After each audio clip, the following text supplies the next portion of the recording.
kan untuk bisa ambil dokumentasi ya, dalam rangka melengkapi beberapa prasyarat yang nantinya untuk kebutuhan ibu selama ini, kemudian semua persyaratan itu bisa dapat dipenuhi dan bisa diajukan sesuai dengan apa yang dinyatakan. Bapak pesankan supaya nanti kemudian ada beberapa titik dan beberapa tempat yang mungkin di dalam lingkungan sekolah itu juga perlu diingat bersama.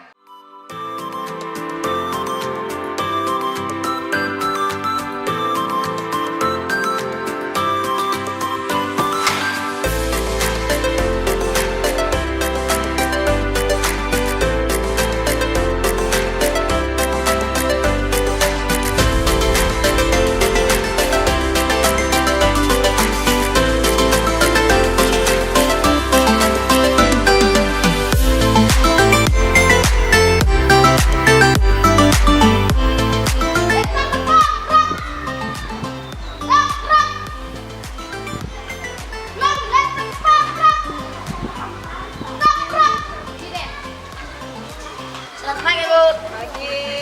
Iya. Selamat pagi, Bu. Pagi. Selamat pagi, Bu. Pagi. Bisa.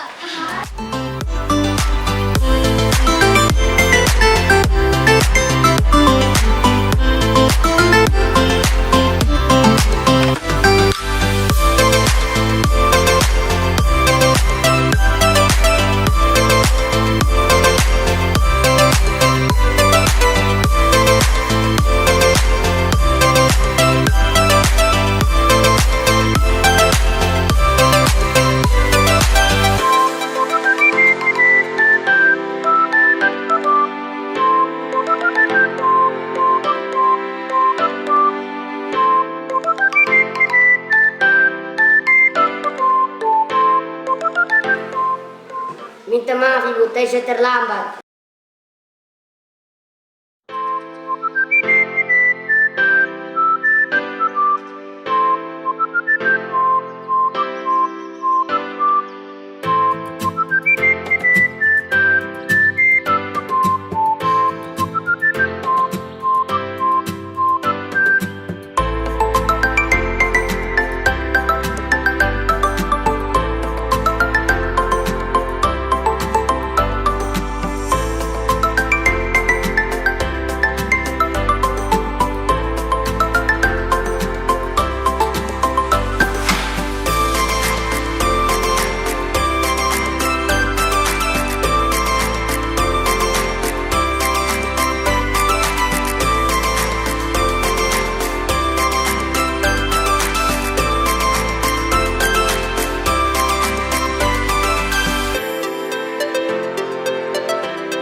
saya mengikuti program guru penggerak, tepatnya CGP Angkatan 5. Di sini saya akan memperkenalkan tentang budaya positif di sekolah. Sebenarnya bukan program guru penggerak saja.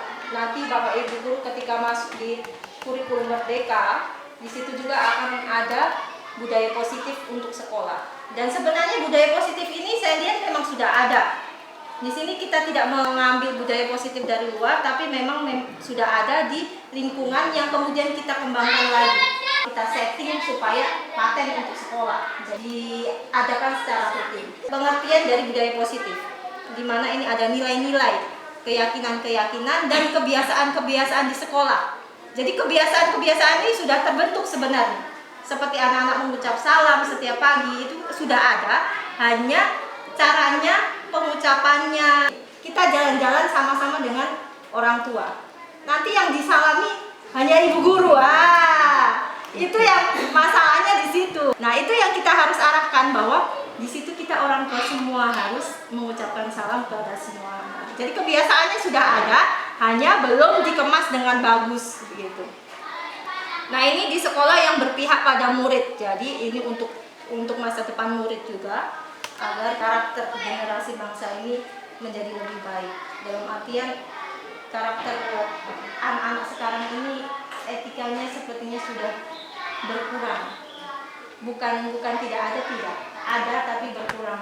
Lebih cenderung cuek terhadap situasi dan kondisi. Nah, ini yang harus kita kembangkan. Nah, ini menjadi pribadi yang kritis, penuh hormat dan tanggung jawab. Di sini ada berdoa bersama, itu termasuk salah satunya dari budaya positif. Kemudian ini ada teori kontrol by William Glasser. Di sini disiplin positif. Di sini bagaimana menciptakan disiplin positif. Nah, ini bisa kita ciptakan dengan mengontrol. Ada kontrol diri di sini. Kadang kita namanya manusia biasa ya. Kalau lihat anak, kenapa begitu kan emosi ya, itu wajar, itu manusiawi.